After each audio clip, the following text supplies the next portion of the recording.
नमस्कार मैत्रिणींनो आणि मित्रांनो देखील. तर आज मी तुम्हाला एक डॉक्टर एडवर्ड जेनर आहेत त्यांच्याबद्दल सांगते. तर तुम्ही बोलाल हे कोण आहेत, तर मी तुम्हाला सांगू इच्छिते की वर्ल्डमध्ये आत्तापर्यंतचा सगळ्यात भयंकर कोरोना त्याच्यासमोर काहीच नाही. कोरोना जिथं 1% असेल तर असं कोरोनाच्या 30% भयंकर एक स्मॉलपॉक्स म्हणून संसर्गजन्य रोग येऊन गेलेला आहे पूर्ण वर्ल्डमध्ये. आणि त्यांनी बरीचशी पॉप्युलेशन ह्युमन बरेचशी डिस्ट्रॉय झालेत. आता एक गोष्ट इथे मला सांगावीशी वाटते, ज्या पण ह्युमन्सचा मॅमलशी संबंध आला, जसे की मग ते कोणते पण प्राणी असू दे, गाय असून देत, म्हैस असून देत किंवा चुहा असून देत, ज्या प्रकारच्या मॅमलशी म्हणजे ॲनिमलचा आणि स्पेशली ह्युमनचा जिथे खूप जास्त संबंध येतो ना, तिथे ॲनिमलमधला एखादा व्हायरस असतो तो ह्युमनमध्ये येतो आणि मग हा व्हायरस फार डेंजरस होऊन जातो आणि हा संसर्गजन्य व्हायरस पुढे पसरत जातो जसं आपण पाहिलं की कोरोना व्हायरस होता. म्हणजे आत्ता जर मला तुम्हाला एक्सप्लेन करायचं की स्मॉलपॉक्स किती भयंकर होता, म्हणजे देवी येणे आपण बोलतो मराठीत किंवा माता येणे बोलतात हिंदीत, तर हा इतका भयंकर व्हायरस जो होता ह्याच्यापेक्षा 30 पटीने जास्त भयंकर स्मॉलपॉक्स होता. आणि जसं आता हा जो कोविडचा व्हायरस होता हा एक म्हणजे 2-3 वर्ष व्यवस्थित आता क्लिअर झाला, तसा हा स्मॉलपॉक्स ह्याने बरेच शतकं घालवलेत. आणि तेव्हा हेल्थ इन्फ्रास्ट्रक्चर म्हणा किंवा हे एवढं पुढारलेलं नव्हतं, तर त्यामुळे बरेच लोकांचे जीव गेलेत. खूप पॉप्युलेशन, एक खूप मोठी संख्येची पॉप्युलेशन त्यावेळी फक्त आणि फक्त स्मॉलपॉक्समुळे वारल्या गेली. तर व्हॅरिओला हा जो व्हायरस आहे, तर ह्या व्हायरसमुळे हा स्मॉलपॉक्स बनायचा. मला खरंच वाटतं की कोरोना व्हायरसबद्दल तुम्हा सर्वांना माहिती आहे, कारण न्यूजमध्ये पाहिलं, आपण सर्वीकडे पाहिलं. परंतु स्मॉलपॉक्स जो आहे तो आता आपल्यात एवढा प्रचलित नाही. आपण आता पाहिलं असेल की आपले जे आजी आजोबा वगैरे असतात त्यांना म्हणजे त्यांच्या दंडावर जी एक खून असते अशी छोटी गोलशी इंजेक्शन दिल्याची, तर त्यांच्यापर्यंत माहिती होतं स्मॉलपॉक्स आहे. परंतु आता स्मॉलपॉक्स राहिलेलाच नाही आहे. अगदी म्हणजे बोलतात ना, लाखोतून करोडातून एखाद्यालाच दिसेल. तर असा हा फार एकेकाळी फार डेंजरस जो स्मॉलपॉक्स होता हा भयंकर पसरलेला होता. आणि म्हणजे मला हे सांगायचं आहे की डॉक्टर जे जेनर आहेत ह्यांच्या एक्सपेरिमेंट थ्रू ॲक्च्युली वॅक्सिनेशन शोधून काढलं, त्याचं वॅक्सिन शोधून काढलं. आणि पहिलेच्या काळी तर वॅक्सिन वगैरे काय राहायचंच नाही, तर एक इनॉक्युलेशन म्हणून प्रोसेस होती. आता जशी वॅक्सिनेशन आहे तशी त्या काळी लोकांनीच स्वतःच इन्व्हेंट केलेली इनॉक्युलेशन प्रोसेस. जसं की मला माहिती आहे की आता मला वाचायचं आहे, मला माझा जीव वाचवायचा, मला माहिती आहे मी याच्याने इन्फेक्ट झालो तर माझी बॉडी वेगळंच रिॲक्ट करेल आणि घाबरून जाईल. पण म्हणून मग मी काय करणार की त्या रोगाच्या 100% इन्फेक्ट होण्यापेक्षा मी 1% माझ्या बॉडीला कट करील आणि माझ्या बॉडीमध्ये ते टाकेल आणि मग हळूहळू माझी बॉडी अँटीबॉडी तयार करेल. आणि मग जसंच तो रोग माझ्यावर अटॅक करेल तर मी त्या अँटीबॉडी लढतील आणि तो रोग मला त्या प्रकारे होणार नाही. तर आता तुम्हाला डॉक्टर जेनरबद्दल तर मी सांगेलच. मी तुम्हाला खूप सुंदर इंटरेस्टिंग स्टोरी आहे, मी तुम्हाला पूर्ण सांगितलं, लास्टपर्यंत ऐका. पूर्ण सांगितलं नक्कीच कमेंट्समध्ये सांगा की ह्यांनी एक्सपेरिमेंट केलं एका मुलावर, छोट्या लहानग्या मुलावर एक्सपेरिमेंट केलं, ते योग्य होतं की नव्हतं आणि त्याने आत्ता किती लोकांचे जीव वाचलेत. किंवा आपण इमॅजिन करू शकतो की कोरोनापेक्षा इतकी डेंजरस बिमारी होती ती की हात लावला तर लगेच व्हायची आणि अशा बिमारीतून लोक वाचलेत. तर ह्युमन नेचरनुसार त्यांनी पण ट्रायल अँड एरर करता एक वेगळं काहीतरी इन्व्हेंट केलं ज्याचा नेक्स्ट जनरेशनला, इतर सगळ्या जनरेशनला खूप फायदा झाला. तर स्मॉलपॉक्सबद्दल पहिले सांगू इच्छिते, नंतर डॉक्टर जेनरबद्दल सांगेल. स्मॉलपॉक्स ही एक बोलतात ना ऑर्थोपॉक्समध्ये जसं मंकी पॉक्स ह्या टाईपचं जे असतात त्या टाईपची एक बिमारी आहे. तर स्मॉलपॉक्समध्ये जसं ही एक म्हणजे रिस्पायरेटरी हे आहे की सलायवा रॅशेस वगैरे येतात आणि कोणी शिंकलं त्याच्यातून देखील होतं. संसर्गजन्य रोग आहे, हात लावला तरी व्हायचा. सर्दी झाला, खोकला झाला, ताप झाला, डोके दुखणे जड पडलं, 8 ते 16 दिवस झाले की व्यक्तीचा मृत्यू होऊन जायचा. याचा डेथ रेट इतका भयंकर होता ना मित्रमैत्रिणींनो, 30%. आणि आपण कोविडमध्ये पाहिलं की एकही छोटे मुलांना याचं इन्फेक्शन नाही झालं, परंतु स्मॉल पॉक्समध्ये खूप लहान ने आपला जीव सोडला फक्त आणि फक्त या स्मॉल पॉक्समुळे. कारण ते छोटं मोठं म्हणजे कसं इम्युनिटी वगैरे काही नाही, जे अटॅक झाला की माणूस संपूनच जाणार, एवढं भयंकर स्मॉल पॉक्स होतं त्या काळी, बरं का, आत्ता नाही. तर मग ही स्टोरी जी आहे तीच मी तुम्हाला एकदा सांगू इच्छिते की आफ्रिकामध्ये खूप सुरुवातीला ह्युमनचं सिव्हिलायझेशन झालं, बरोबर आहे. जसं ह्युमनचं सिव्हिलायझेशन झालं तर ह्युमनला आपण पाहिलंच की पशु पक्षी ठेवायला लागलं. तर जसं मुलांना दूध पाजायसाठी गायी म्हणा, बकऱ्या पाळणं म्हणा, हे असं ह्युमन्स आणि ॲनिमलचा कॉन्टॅक्ट एकमेकांशी येऊ लागला. तर 1156च्या BC मध्ये आफ्रिकामध्ये जसं सिव्हिलायझेशन झालं तर ह्या सर्व गोष्टी चालू झाल्यात. इंडिया आणि चायना वर्ल्डमधल्या सर्वात जुन्या संस्कृती आहेत आणि त्यांचे देखील आपण जर बुक वाचले तर कुठे ना कुठे हे आढळतं की हे जे देवी येणे प्रकार आहे हा तेव्हा होता. आणि तेव्हा लोक इनॅक्युलेशन ही प्रोसेस अडॉप्ट करत होते, म्हणजे की स्वतःच हाताने एखाद्या वैद्याकडे जायचं, तो असा हाताला कट देणार आणि ज्याला देवी वगैरे झालेली असते त्याच्या अंगावरची पापुद्रे म्हणा किंवा पस त्याच्या फोडीतला घ्यायचा आणि टच करून द्यायचा, म्हणजे बॉडी त्याची हळूहळू फॅमिलाराईज होते आणि अँटीबॉडी तयार करते हळूहळू. मग एकदम इमिजिएट अटॅक झाला तर बॉडी वाचेल. तर अशा प्रकारे 11th सेंचुरीमध्ये चायनामध्ये जे मॉन्क होते त्यांनी हे जे पापुद्रे असतात ह्याचं पावडर बनवायचे आणि त्या नाकात एक फुंकर मारायचे प्रत्येकाच्या. पण मग काय व्हायचं माहिती आहे का, ही जी इनॅक्युलेशन प्रोसेस होती ही वॅक्सिनेशन नाही पण त्या टाईपचीच होती. पण याच्यामध्ये 1 ते 2% काही लोक दगवायचे. पण कारण थोडंसं जरी प्रमाण जास्त झालं, हे वॅक्सिनेशन सारखं नव्हतं ना की प्रॉपर सायंटिफिकली तुम्ही काउंट करताय, हे अंदाजेच होतं. तर मग 1 ते 2% लोक मरायचेत, परंतु मग असं झालं की 1-2%च मरतायत ना 30% पेक्षा. तर मग अशा प्रकारे होतं. तर मग 1500मध्ये म्हणजे मग असं हळूहळू होत गेलं आणि पहिले जपानमध्ये 1500मध्ये हे झालं. त्यानंतर 1700मध्ये प्रत्येक 7वा बेबी मृत्युमुखी पडायचा ह्यामुळे. आणि 1500मध्ये तर जपानमध्ये 90% लोक ह्या स्मॉल पॉक्सने मेलेत. त्यानंतर 100 वर्षापासून असं म्हणजे ह्या गेल्या 100 दशकांमध्ये 2.5 बिलियन लोक मारले गेलेत. तर स्मॉल पॉक्स म्हणजेच माता लागणे किंवा देवी लागणे. तर जुन्या लोकांचं असं समज होतं की शीतला देवी म्हणून एक देवी आणि ती रुसली लोकांवरती की मग स्मॉल पॉक्स होतो, की त्याच लोकांना स्मॉल पॉक्स होतो. तर असे देखील म्हणजे लोक त्यांचं इन्व्हेंट करून काय काय विचार हे करत असतात. पण इंदिरा गांधींच्या काळात त्यांनी खूप मेहनत घेतली आणि सगळीकडे ही जी देवीची जी लस आहे ही घरोघरी पोहोचवण्यात आली. त्यांनी 100 रुपयाचं बक्षीस देखील ठेवलेलं की जो पण रिपोर्ट करेल त्याला. आणि गावोगावी खेडोपाडी ही लस खरंच पोहोचवण्यात आली आणि प्रत्येकाला ही लस मिळाली. रेडिओ थ्रू त्यांनी प्रचार केला, याचा अवेअरनेस लोकांमध्ये आणली. आणि म्हणून आपण पाहतो की आपले आजी आजोबा, आपले पप्पा, त्यांच्या हातावर ही जी लसची निशाणी आहे तर ही म्हणजे अगदी खेडोपाडी गावोगावीपर्यंत पोहोचली. आणि खरंच इंदिरा गांधींनी खूप छान इनिशिएटिव्ह घेतला त्यावेळेस त्या काळी.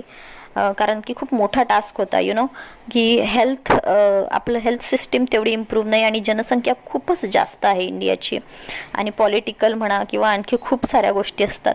त्यामुळे भरपूर इंडियन लोक जॉबच्या सर्चमध्ये इथून तिथे दुसऱ्या देशांमध्ये जाणं येणं खूप जास्त इंडियन आता मायग्रेट होत आहेत. मागच्या 1900च्या दशकात देखील बरेच इंडियन मायग्रेट झालेत. तर आपण पाहू की प्रत्येक कंट्रीमध्ये तुम्हाला बरेच इंडियन सापडणार. मग ते जॉबच्या दृष्टिकोनातून असू दे, बिझनेसच्या दृष्टिकोनातून असू दे, शिक्षणासाठी असू दे, but you will find at least 1 Indian in each and every country. तर मग म्हणजे तुम्हाला आता ही छानशी स्टोरी सांगते म्हणजे गंमत की कसं इन्व्हेंट झालं आणि कसं हे जे वॅक्सिनेशन आहे याची सुरुवात झाली. तर जी डॉक्टर जनर आहे ह्या पाहत होत्या बऱ्याच दिवसापासून की कुठे काय चालू आहे. आणि त्यांना ना खूप असं वाटायचं की मी काहीतरी संशोधन केलं पाहिजे, कारण की मी डॉक्टर आहे, मला लोकांचा जीव वाचवायचा आहे. पण मग त्याच्यात एक्सपेरिमेंट पण असतात. पण मग त्यांनी ऑब्झर्व केलं की 1800मध्ये इंग्लंडमध्ये जे लोक होते, एक एक लोकांचा एक समूह होता जो प्राण्यांना सांभाळायचा, स्पेशली गाई म्हैस ह्यांना. तर त्यांना हा स्मॉलपॉक्स कधीच झालेला नाही आहे हे त्यांना आढळलं. मग त्यांनी काय केलं की त्यांनी म्हटलं की बघूया. मग ते गेले तिथे, त्यांनी शोध लावला, तर त्यांना कळलं की ज्यांना काऊ पॉक्स झाला आहे त्यांना स्मॉल पॉक्स कधीच झालेला नाही आहे. मग त्यांच्या लक्षात आलं की काऊ पॉक्स हा स्मॉल पॉक्सचा वॅक्सिन बनू शकतो. मग त्यांनी काय केलं की त्यांनी आता गव्हर्नमेंटचं त्यांच्याकडं आत्तापर्यंत हे नव्हतं, तर मग त्यांनी काय केलं, स्वतःच इन्व्हेंट करायला सुरुवात केली. आणि मग इनॉक्युलेशन प्रोसेसनुसार त्यांनी सारा नावाची एक बाई आलेली त्यांच्याकडे, तिला काऊपॉक्स झालेला त्याच ग्रुपमधली. तर यांनी काय केलं, तिचा जो तो हातांचे जे फोड आलेले असतात त्याच्यातून पस काढून ठेवला त्यांच्याजवळ टेस्टिंगसाठी वगैरे वगैरे. आणि मग त्यांना वाटलं की आता मला एक असा लहान मुलगा शोधावा लागेल ज्याला पहिले मी काऊपॉक्स होऊ देईल. लहान मुलांची इम्युनिटी जास्त असते कारण ते डॉक्टर होते, त्यांना माहिती होतं. पण मग त्यांना वाटलं आता एक्सपेरिमेंट करायचं कोणावर, कारण की हे तर इलिगल आहे ना, कोणावर पण तुम्ही एक्सपेरिमेंट करू नाही शकत त्याच्या इच्छेविरुद्ध. मग त्यांनी शोधलं ॲज युज्युअल एक गरीब माळी त्यांच्या इथे काम करायचा, त्याच्या मुलाला. त्यांनी त्याच्या मुलाच्या हाताला एक कट दिला. त्या कटमध्ये ही जी सारा होती, जिला काऊपॉक्स झालेला, तिचा पस टच करून मर्ज करून दिला. आणि मग काही दिवसांनी हा मुलाला काऊपॉक्स झाला. मुलगा काऊपॉक्समधून बरा झाला, कारण काऊपॉक्स हा स्मॉलपॉक्स एवढा डेंजरस नव्हता, पण काऊपॉक्स झाला की स्मॉलपॉक्स व्हायचा नाही. मग आता हा काऊपॉक्समधून मुलगा ठीक झाला. बरा झाल्यावर डॉक्टरांना आता समजलं की काऊपॉक्सने हा इन्फेक्ट झालेला आणि स्वतः रिकवर झाला. मग नेक्स्ट त्यांचं हे होतं की आता याला स्मॉलपॉक्स होऊ द्यायचा आणि मग हा त्या स्मॉलपॉक्समधून होतो की नाही हे पाहायचं.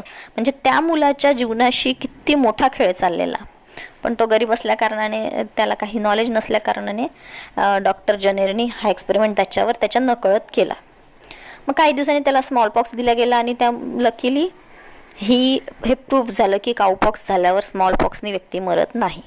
कशामुळे, तर ह्या माळीच्या पोरावर यांनी एक्सपेरिमेंट केलेत आणि ते साध्य झालं त्यांचं एक्सपेरिमेंट. आणि त्यांना त्या दिवशी मग त्यांची फर्स्ट वॅक्सिन मिळाली. तर मग ही जी वॅक्सिन त्यांना मिळाली ही फर्स्ट वॅक्सिन म्हटल्यात जाणार नाही का. मग आता त्यांना कॉन्फिडन्स आला. मग त्यांना कळलं की म्हणजे हे असंच असतं, मंकी पॉक्स म्हणा किंवा हे अँटीबॉडी तुमच्या बॉडीत निर्माण होतात आणि मग त्या लढतात. मग आता डॉक्टर जनर एकदम खुश झालेत, ते दुनियाच्या समोर आलेत. त्यांनी त्यांना वाटलं की आता रॉयल फॅमिली आपलं हे सर्व रिपोर्ट एक्सेप्ट करणार आणि सगळे छान होईल. परंतु ते गेलेत जसेच. तर जे रॉयल सोसायटीचे मेंबर्स होते त्यांनी सगळं बघितलं वगैरे आणि त्यांनी हे रिजेक्ट केलं डॉक्टर जनेरची ही रिपोर्ट. ते बोलले की आम्हाला हे अमान्य आहे. कारण की त्या काळी कसं धर्मवादी लोक होते, जातीवादी लोक होते, रिलिजियस लोकांचं खूप एक हे होतं. मग काही रिलिजियस हे आल्यात पुढे आणि त्या बोलल्यात की नाही, गॉडने जर ठरवलंय की प्रत्येकाला कोणाला कधी मरायचं हे नेचर डिसाईड करेल, तुम्ही का त्यांना वाचवताय. त्यांनी अपोज केला. त्यानंतर जे लोक इनॉक्युलेशन करायचे, म्हणजे असे काही वैद्य स्वतःच निर्माण झालेले आहेत की ते एक अमानुषरित्या हाताला कट मारून ते द्यायचे आणि ते असं पस जपून ठेवायचे, असं हे सर्व करायचे. तर मग ह्यामध्ये देखील त्यांनी देखील अपोज केला. तर मग ह्या सगळ्या अपोजिशनला झुगारून बरेच त्यानंतर आणखी रिसर्च करून, कारण यांच्याजवळ त्याचं खूप नॉलेज होतं डॉक्टर जनरजवळ आणि त्यांना त्याच्यात खूप इंटरेस्ट होता आणि ते अगदी वेड्यासारखे शोधत होते की लस कशी हे करायची. तर मग अशा प्रकारे 1953मध्ये सर्वांनी हे एक्सेप्ट केलं आणि इंग्लंडमध्ये मुलांना काऊपॉक्स नसला तरी म्हणजे 1853मध्ये हे दिलं गेलं इंग्लंडमध्ये. आता मग नंतर त्यांना असं वाटलं की फक्त आपण आपल्या लोकांना सिक्युअर करून फायदा नाही, कारण ह्या देशातले लोक त्या देशात जात असतात, इकडचे तिकडे तिकडचे तिकडे. तर मग हे सर्व चालूच होतं. तर त्यांना वाटलं की म्हणजे जी ब्रिटिशची जी गव्हर्नमेंट आहे त्यांना वाटलं की सर्वांनाच हे वॅक्सिन मिळालं पाहिजे. पण मग तेव्हा एवढं की ते त्याचं आणणं नेणं अगदी थंड वातावरणात हे सर्व पॉसिबलच नव्हतं. तर मग त्यांनी काय केलं की 2-3 अशा थिंग्स केल्या की जसं ज्या काही मुलांना काउपॉक्स करवायचा, मुद्दामून त्यांना करायचा आणि त्यांना ह्या देशातून त्या देशात पाठवायचं. बॉटलमध्ये भरून हा काउपॉक्स झालेला लोकांचा किंवा स्मॉलपॉक्स झालेल्या लोकांचा पस, त्यांच्या फोड्यातून जो पस येतो तो, किंवा मुलांना इन्फेक्ट करून, लोकांना इन्फेक्ट करून पाठवायचं. डॉक्टर्स पण राहायचे त्यांच्यासोबत, पण जहाजातून हे असे लोक इकडे तिकडे प्रत्येक देशात पाठवले गेले. आणि मग अशा प्रकारे त्यांनी म्हणजे मेक श्योर केलं की जे आदिवासी वगैरे आहेत ते देखील याने इन्फेक्ट व्हावेत. म्हणजे एक जरी इन्फेक्ट झाला तर 10 इन्फेक्ट होणार आणि मग 10पासून 100 आणि मग अशा प्रकारे सगळे इम्युन होतील. तर उद्देश चांगला होता त्यांचा, पण मला वाटतं जो तरीका अपनवला गेला तो फार चुकीचा होता. जसं की त्या छोट्या मुलावर एक्सपेरिमेंट केला गेला वगैरे वगैरे. तर ठीक आहे, असं इतिहासात अशा बऱ्याच गोष्टी घटना घडल्या असतील ज्या आपल्याला माहितीच नाही आहेत. आणि असे बरेच अन्याय अत्याचारातूनच सर्वायवल म्हटलं की एक व्यक्ती तेव्हाच सर्वाईव्ह करतो जेव्हा तो एखाद्या याला मारून खाऊ शकतो, त्या लेवलला जाऊ शकतो तेव्हाच. तर सर्वायवल ऑफ द बेस्ट बोलतात ना, ते हेच की जो माइंडनी बॉडीनी स्ट्रॉंग असेल तोच जास्त सर्वाईव्ह करतो. जो वीक असतो तो सर्वाईव्ह करत नाही. आता हेल्थ सिस्टीम एवढी इम्प्रूव्ह झाली आहे त्यामुळे लोक सर्वाईव्ह करतात. नाही तर आपण पहिले पाहिलंच असेल की 5 मुलं झाले, 10 मुलं झाले, त्यातले 2-3च सर्वाईव्ह करायचे जे जास्त स्ट्रॉंग असतात ते. तर अशा प्रकारे WHO देखील मग हातभार लावला आणि आपल्या दुनियाभरमध्ये मग वॅक्सिन आली. 1962मध्ये मग इंडियाने देखील थोडंसं सिरियसली घेतलं वॅक्सिन्स वगैरे आणि ट्राय केलं की सगळीकडे व्यवस्थित वॅक्सिन दिल्या जाव्यात. आणि मग 1974मध्ये स्मॉलपॉक्स इंडियामध्ये असं करता करता तरी देखील इंडियात स्मॉलपॉक्सचा एवढा प्रसार झाला नव्हता. आणि 74मध्ये खूप जास्त प्रमाणात स्मॉलपॉक्स इंडियामध्ये पसरला गेला आणि 5 महिन्यात 1500पेक्षा जास्त जण मेलेत त्या काळी, म्हणजे वारलेत. आणि फार भयंकर स्थिती होती तेव्हा. आणि इंदिरा गांधींनी मग तेच मी तुम्हाला सांगितलं की बऱ्यापैकी केलं, म्हणजे बऱ्यापैकी लोकांना अवेअरनेस आणला. खूप प्रसार, रेडिओ म्हणा, पैसे म्हणजे जर रिपोर्ट केली केस तर 100 रुपयाचा इनाम होता त्या काळी. आणि मग गावागावात जाऊन हेल्थ सिस्टीम इतकी इम्प्रूव्ह केली की गावागावात जाऊन लोक अवेअर व्हायचेत आणि मग हे करायचे. तर अशा प्रकारे आता त्या वॅक्सिनमुळे म्हणजे बरेच जीव वाचलेत. नाहीतर जर तेव्हा ती वॅक्सिन दिली नसती तर आतापर्यंत 5 मिलियन्स लोक स्मॉलपॉक्सला हे होऊन मृत्युमुखी पडले असते. तर अशा प्रकारे आत्ता जर पाहायला गेले तर स्मॉलपॉक्स हा ऑलमोस्ट संपलेला रोग झालेला आहे. आता जास्त स्मॉलपॉक्सने कोणीच इन्फेक्ट होत नाही. पण तरी देखील या स्मॉलपॉक्सचे 2 सॅम्पल ठेवलेले आहेत. एक रशियात आहे, एक अमेरिकेत आहेत, जे ऑब्व्हियसली व्हायरॉलॉजीचे त्यांचं जे सिक्रेट लॅब असते त्यामध्ये आहे. पण प्रॉब्लेम असा आहे की जसं एक अफवा आली होती की कोविड देखील जेनेटिक इंजिनिअरिंग करून पसरवला गेला, तसा ह्या रशियामध्ये आणि अमेरिकेमध्ये फक्त 2 याच्यात ह्यांचं जे सॅम्पल ठेवलेलं आहे ते ऑब्व्हियसली स्टडीसाठी ठेवलेलं आहे, ठेवावंच लागतात. परंतु त्याच्यावर जेनेटिकल इंजिनिअरिंग करून काही नवीन बनायला नको. आणि जसं आता आपण आरोप लावलेले आहेत बऱ्याच लोकांनी की चायनाने मुद्दाम एक वेपन, वेगळ्या प्रकारचं हे वेपन वापरलं आणि सगळ्या देशांची इकॉनॉमी डाऊन केली. तर असं काही घडायला नको. आता ते देवालाच माहिती की चायनाने मुद्दाम केलेलं की चायनाच विक्टिम आहे की काय झाले ते. परंतु ठीक आहे, आता सर्व लोक कोविडमधून उभरलेत आणि एक मेंटल एक ट्रोमा असतो नाही का, त्यातून बाहेर निघाल्यावर पण बरेच दिवस लोक त्या ट्रोमात राहतात, बरेच लोकांचे जीव गमावलेत. तर आपल्यापेक्षा ही आपल्या पूर्वजांचे पूर्वज म्हणा, त्यांनी स्मॉलपॉक्स फार वाईट प्रकारे अनुभवलेला आहे. आणि डॉक्टर जेनरनी एक डेंजरस एक्सपेरिमेंट करून अशा प्रकारची एक वॅक्सिन इन्व्हेंट केली आणि केवळ त्या वॅक्सिनमुळेच आज सर्वांचे जीव मला वाटतं वाचलेले आहेत. तर चांगल्या वाईट घटनांसोबत तुम्हाला काय वाटतं डॉक्टर जेनरबद्दल ते नक्कीच कळवा कमेंट्समध्ये. चला तर बाय. आणि दिलेली माहिती कशी वाटली ते देखील सांगा मला.